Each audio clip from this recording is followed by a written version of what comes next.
Hi there, it's Ann Lane from Conscious Preconception, and today is Friday! That means, you know what? It's time for a fertility quickie.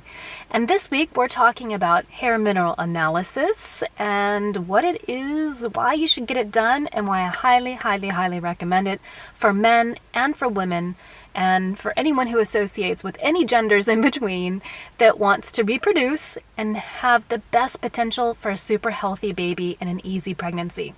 So, first of all, what is a hair mineral analysis? Hair mineral analysis is taking a chunk of hair, preferably from the back of the head, that has not been dyed, and just taking a snippet of it, sending it off to a lab, and getting some results. Now, why would you use hair compared to blood? The nice thing about hair is that it is indeed a tissue, just like other tissues in the body. So that means all the minerals, vitamins, heavy metals, all the fun stuff, pesticides that are floating around the body are also going to be shown in your hair. Some of you might be familiar with this because of drug testing. In the old days, they used to use hair a whole lot, and now they do a lot with blood. Okay, but we're not testing drugs. We're testing what specifically that has to do with your potential to reproduce.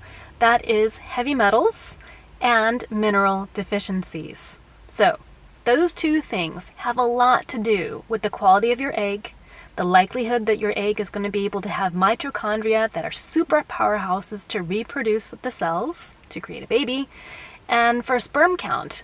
If you have mineral deficiencies as a man, you are definitely going to have problems with motility, potentially with morphology, and overall sperm count. So for those reasons alone, it really behooves you to take a look at a hair mineral analysis. But let's take a moment and look a bit closer. So heavy metals. What kind of metals are we testing? A variety. It really depends on the test that you have done. But heavy metals can tell us a lot about what's in your body that will potentially be given to your baby. If you're a smoker, you really need to know how much cadmium is in your body. And I can tell you right now, if you're a smoker, you've got a hell of a lot, and you don't want to pass it on to your baby. Other heavy metals, you may say, I don't do a lot. I don't drink out of aluminum cans. I don't cook with aluminum cookware. That's fine and dandy, but we're all exposed to heavy metals through our fruit, vegetables, meat supply, water supply, and unfortunately also from the air. So you definitely want to get your heavy metals tested because you want to get out as much of the bad stuff. For 6 months before you even try to have a baby, you need to be working on getting that stuff out. Second of all, you need to know about your minerals. What is your mineral status in your body?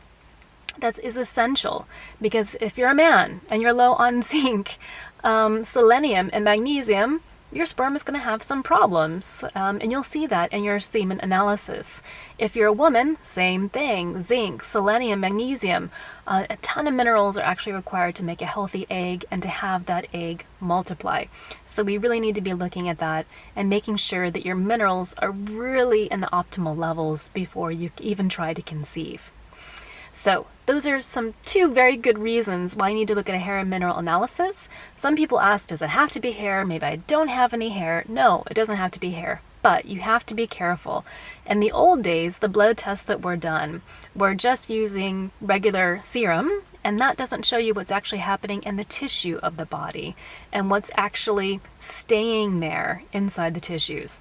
So newer, more modern tests that use white blood cells, they look at the white blood cells and what's actually contained in there as far as minerals and heavy metals. Those are fantastic and actually some of the best you can have done. But that kind of blood work is more expensive than hair mineral analysis, and also is required to be in the lab within 24 hours of it being drawn, and there's very few labs that do that. So just something to consider. Once you get your lab work done and you get it back, it's not so easy to interpret. You actually need to work with a professional, like me, to take a look at it, because a professional can start drawing conclusions. This is low because of this. Your copper is high because perhaps you were on a copper IUD, and therefore your zinc has really bottomed out. Or your low zinc is due to being on the pill for a long period of time before getting off and trying to conceive. Or perhaps your calcium levels are really low and therefore your lead level is really high. Lead will take the place of calcium in your body and be saved and stored in those areas. So it's wild how heavy metals can actually replace minerals, and the body will hang on to them because there's no real minerals that are being taken in and absorbed.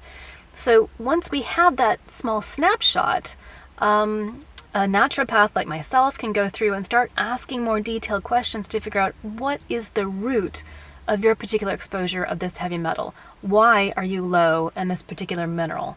And then you can get your health really super jazzed up and primed before you have a baby. So once again, just to remind you, the main points that we covered today: why it's important to get hair mineral analysis done, what it is, what it tests for heavy metals, and it also tests for your mineral deficiencies.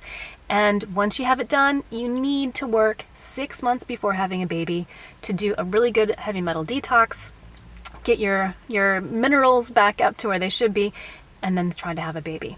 All right, wishing you all the best on your trying to conceive journey. And once again, my name is Anne from Conscious Preconception, and look forward to seeing you next week.